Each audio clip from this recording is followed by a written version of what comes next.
बिलारी का जो आवाज है कि अब न्यूज और व्यूज दोनों, ये आपका अंदाज है, ये जान के व्यूज के लिए करते हैं या ये एक आदत? एक तो रहना चाहिए ना कुछ जिससे अट्रैक्ट करे। ये जो 31 साल पुराना जो किला ध्वस्त हुआ बांकीपुर में, ये क्या बीजेपी के लिए क्या संदेश है? गाँव में आप जाइएगा तो क्या करते हैं, क्या करता रहो तो बक्सर में पानी लाया जाता है, जग हो बाद जल भरी करे के बाद। जैसे जेनजी जो है आपको बांकीपुर में भी लाइव प्रोग्राम में आप हमेशा बोलते थे कि कुछ होके वाला बड़ा होगी। हम चाइना को गाली देते हैं लेकिन चाइना से ही सारा पूरा मार्केट निर्भर है।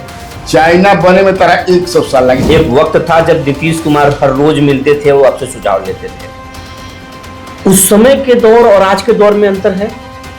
नीतीश जी साइंटिफिक सोच के आदमी थे। जो सीबीआई, ईडी, आईटी लगा दिया जाता था, आवाज दबा दिया जाता था, लेकिन अब बात करने की बात कर रही है। बात करने के बाद समझिए अब जानते हैं कुछ फरियाई ना। अनंत सिंह सही बोले, जो वर्ड की है कि जनता के बीच बदबू फैल गई, ये वर्ड बदबू यूज किया है। सारे जातियों को लोगों ने वोट दिया है इस आदमी को। एक आप पर आरोप लगता है, पत्रकार भी कुछ बोलते हैं कि राजपूतों के पत्रकार है, आप राजपूतों के सबसे बड़े बसिया हैं, राजपूतों का पक्ष लेते हैं आप खबरों में। नहीं, अब तो राजपूत हैं तो मान लो कि थोड़ा सा रहेगा ही। ये सिर्फ आप ही पर लगता है कि आप राजपूतों की आवाज है, बाकी पत्रकारों पर नहीं लगता है? बाकी लोग भी तो है। नीतीश कुमार से आखिरी बार सर की बात कब हुई? नीतीश कुमार से तो आपके बहुत अच्छे रिश्ते, बहुत दिन हो गए, 1.5-2 बरस हो गए, मिलने ही नहीं दिया सर। आप तो पवन सिंह के लिए खूब आवाज उठाए हैं, पवन सिंह के खिलाफ में भी उठाए हैं।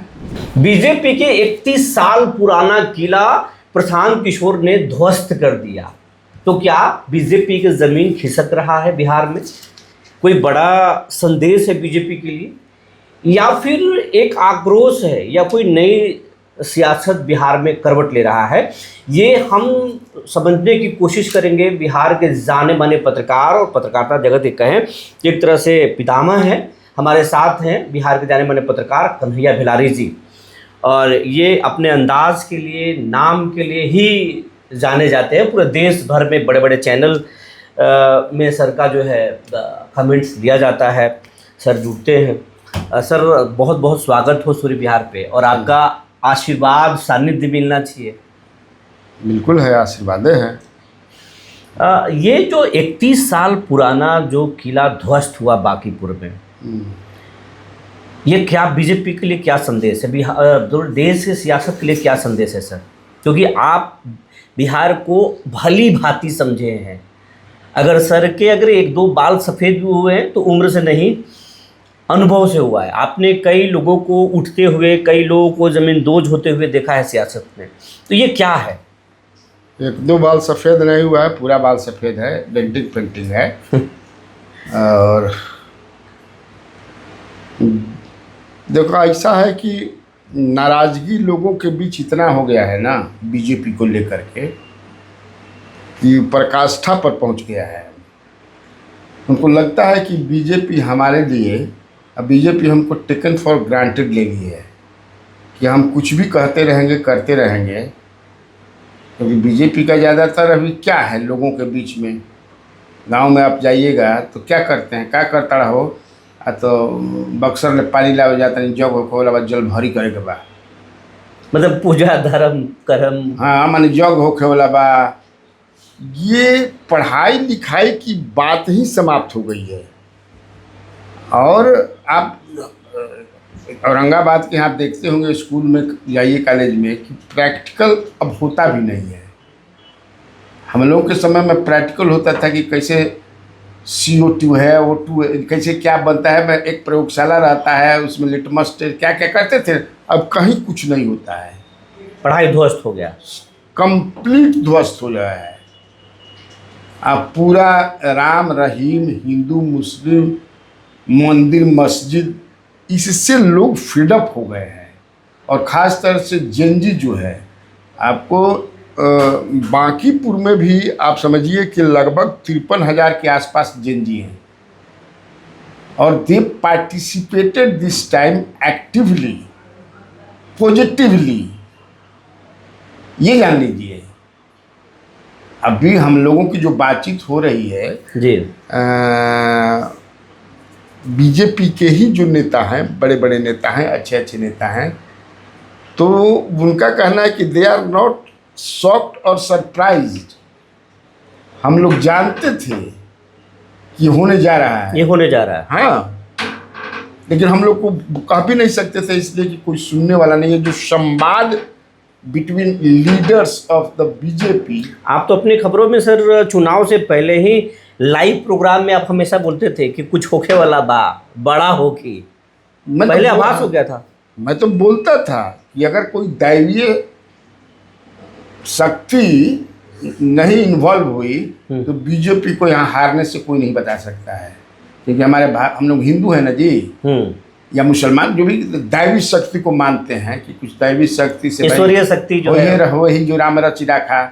कतनो तू अपन कर्म करता रहा तनी पता चल कि इतना मेहनत केला के बाद भी भगवान जौन बात के फल उसे ना दिलन। We believe in the existence of god बहुत ज़्यादा। हम लोग प्रैक्टिकल सोच नहीं ना है, इसलिए आप देखिएगा कि मुसलमान और हिंदू की जो कंट्रीज हैं उनमें एगो साइकिल बनावे वाला भी आज तक पैदा ना मिलल। बिल्कुल, गणेश जी गोबर ले बना दिहन आदमी, बहुत कुछ कर दिहन, लेकिन जितना तू पहले बड़ा हमने कि सब जितना चश्मा सीख कर बनावल है इंसान के, कहाँ के इंसान के, हाँ, भारत के कोनो इंसान के बनावल ना है। इजाद जो ना कहल जाला, हाँ, इजाद, इन्वेंशन। हाँ, तो जहाँ प्रैक्टिकल सोच हुई, जहाँ साइंटिफिक सोच हुई, वही दुनिया में राज करेगा और वो डेवलप कंट्री होगा। हम चाइना को गाली देते हैं, लेकिन चाइना से ही सारा पूरा मार्केट निर्भर है। चाइना बने में तरह 100 साल लगी। चाइना में लगभग 70% आदमी नास्तिक हैं।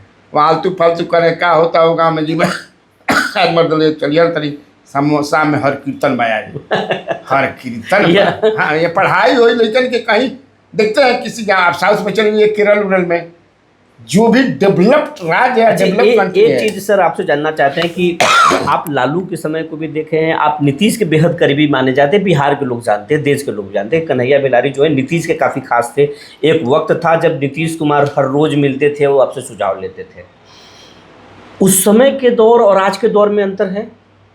नीतीश जी साइंटिफिक सोच के आदमी थे, बिल्कुल। वो तो जिस तरह से बीजेपी के आने के बाद लालू से लेकर के नीतीश तक सब समझे कि जाने लगे धार्मिक अनुष्ठान में, अदरवाइज ये लोग बिल्कुल साइंटिफिक सोच के बिहार के विकास जानते थे। ये नीतीश कुमार तो पूछिए मत, विकास। अब अरे साहब, मेरे सामने जो है इन्फोसिस का नेक्स्ट टू नारायण मूर्ति मेरे सामने आया, हाथ मिलाया, जाते समय पैर छुआ नीतीश कुमार का। इन्फोसिस का नेक्स्ट टू नारायण मूर्ति जो हेड थे उस समय, आते समय हाथ मिलाया, जाते हुए पैर छुआ। हमने पूछा कि क्या होगा, था अच्छा तो हम जानकार साइंटिफिक अप्रोच वाला आदमी नहीं देखे। हमने का बुझाता कि पता लगा कि है मस्जिद के नीचे मंदिर है।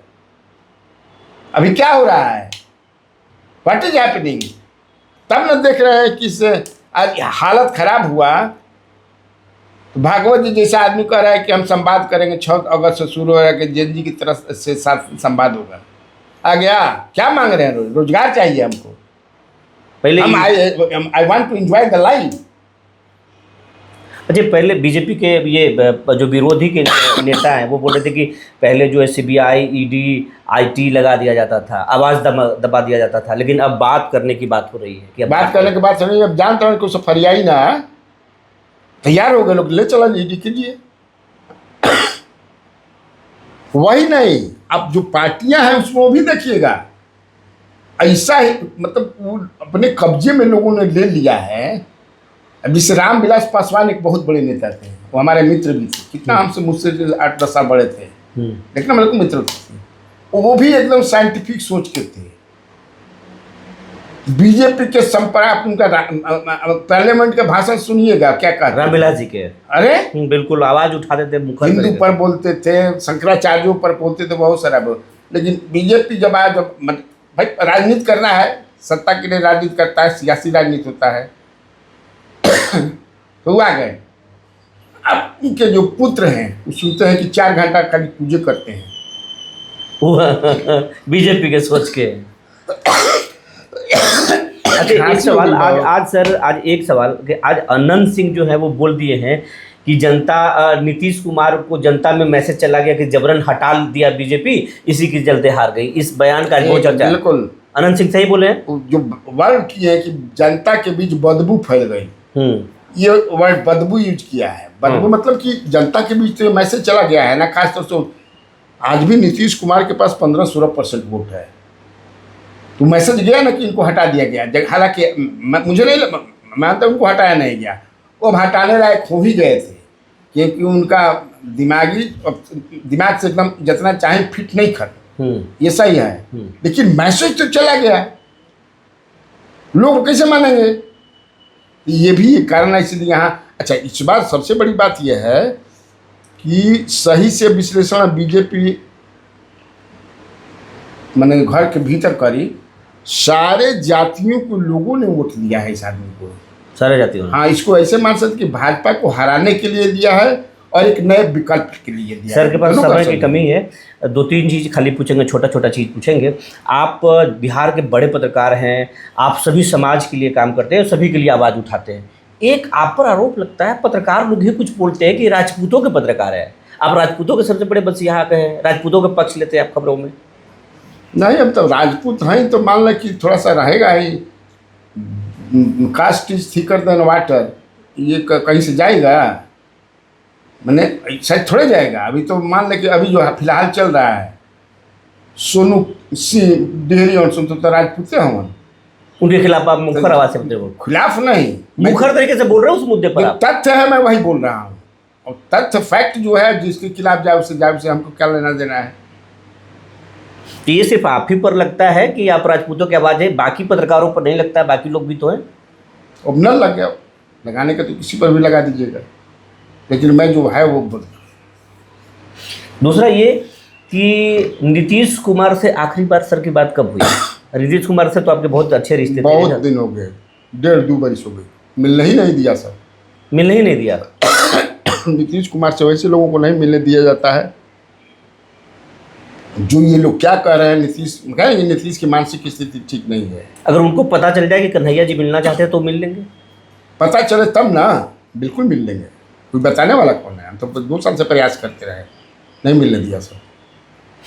कन्हैया भिलारी पवन सिंह के पक्ष लिए राजपूतों के बड़ा आवाज़ उठा दिए, फिर आनंद मोहन बोल दिए पवन सिंह को इसीलिए एमएलसी बना दिया गया। नहीं, पवन सिंह को तो एमएलसी बनाया है उन लोगों ने अपने वोट बैंक के लिए, लेकिन अब पवन सिंह भी देखिएगा आने वाले दिनों में फेल हो जाएंगे। आप तो पवन सिंह के लिए खूब आवाज़ उठाए हैं। पवन सिंह के खिलाफ में भी उठाए हैं। मैं इनके खिलाफ में था जब लोकसभा का चुनाव हो रहा था। मेरे मित्र वहाँ पर खड़े थे, उपेंद्र कुशवाहा, मैं उनके लिए कर रहा था फेसबुक पर। अच्छा, बिहार के लोग जानना चाहते हैं कि जो कन्हैया भिलारी का जो आवाज़ है कि अब न्यूज और व्यूज दोनों, ये आपका अंदाज है, ये जान के व्यूज के लिए करते हैं या ये एक आदत? एक तो रहना चाहिए ना कुछ जिससे अट्रैक्ट करे व्यूअर्स को, ये कुछ अलग है, तो वही जो होना चाहिए ना। बिल्कुल। तो उसी पे अचानक आप हमेशा बिहार के लोगों को बोलते हैं कि अब जात नहीं, अब मध्य प्रदेश में हम बिहार में रहिएगा, कन्हैया भिलारी बिहार के ही आवाज़ रहेंगे या फिर बिहार छोड़ देंगे, ना मध्य प्रदेश चले जाएंगे? ना, बिहार में ही रहेंगे भाई। हम गांव में जाते हैं, गांव में रहते हैं, गांव में मांस मछली हमेशा खाते रहते हैं। अभी परसों जाएंगे, खाएंगे। हम ये सावन भादो कुआर कार्तिक में मैं बिल्कुल जो है अघोरपंथी वाला आदमी हूँ, खाटी राजपूत हूँ, भारतीय भी खाती हूँ, बिहारी भी खाती हूँ, बनावटी नहीं हूँ। बनावटी नहीं, न सवाल नहीं है। सालों भर मीट खाई बा, 1 महीना ना खाई तो बड़ा भक्त बन गई वाह। और कहीं हिंदू है ना भाई, देश भर में कितना हिंदू है, हर स्टेट में है, तो वह सावन मासा मछली न खइया ना। ये प्रशांत किशोर जो बांकीपुर में जो अभी डेब्यू किए हैं, अपना एंट्री मारे हैं, वो आगे जाएंगे? हाँ, क्यों नहीं आगे जाएंगे? आगे जाएंगे, उनकी तो रणनीति आगे ही क्या। हमने देखिए साबित तो करिए दिए ना वो आदमी, मैंने वो साबित तो कर दिया ना भाई। बीजेपी को कौन सा सीख देना चाहते हैं आप? बीजेपी के नेतृत्व, शीर्ष नेतृत्व को लोग अगर आपको सुन रहे हैं, मैं बीजेपी को ये सीख दूंगा कि वो सुधारें, मंदिर मस्जिद से बाहर निकले, बेसिक और बुनियादी चीज़ हो उसके लिए आज खाद के लिए परेशान है किसान, उस पर आप बात नहीं करते हैं। शिक्षा की स्थिति खराब है, उस पर बात नहीं करते हैं। अब इन्वर्टर आदमी फिर खरीदने लगा, बिजली की स्थिति खराब है, उस पर बात, लैंड ऑर्डर ये क्या है, डकैती होने लगा। ये सब देख आखिरी सर से आखिरी सवाल, क्योंकि आप हमेशा मोबाइल देख रहे हैं तो अब आपसे समय नहीं लेंगे। अमित शाह लगातार बिहार के बड़े नेताओं से और कई नेताओं से मुलाकात कर रहे हैं, क्या सम्राट चौधरी की कुर्सी सेफ है या फिर बदलने वाले हैं? सेफ है, सेफ है। तो ये थे बिहार के जाने माने बड़े कद्दावर जर्नलिस्ट कन्हैया भिलारी जी, जो खबर पॉइंट और कन्हैया भिलारी न्यूज़ से चलाते हैं और कई अखबारों में, बड़े हाउस में भी ये रह चुके हैं। बने रहिए हमारे साथ, फिर किसी शख्सियत के साथ मिलेंगे, तब तक के लिए धन्यवाद।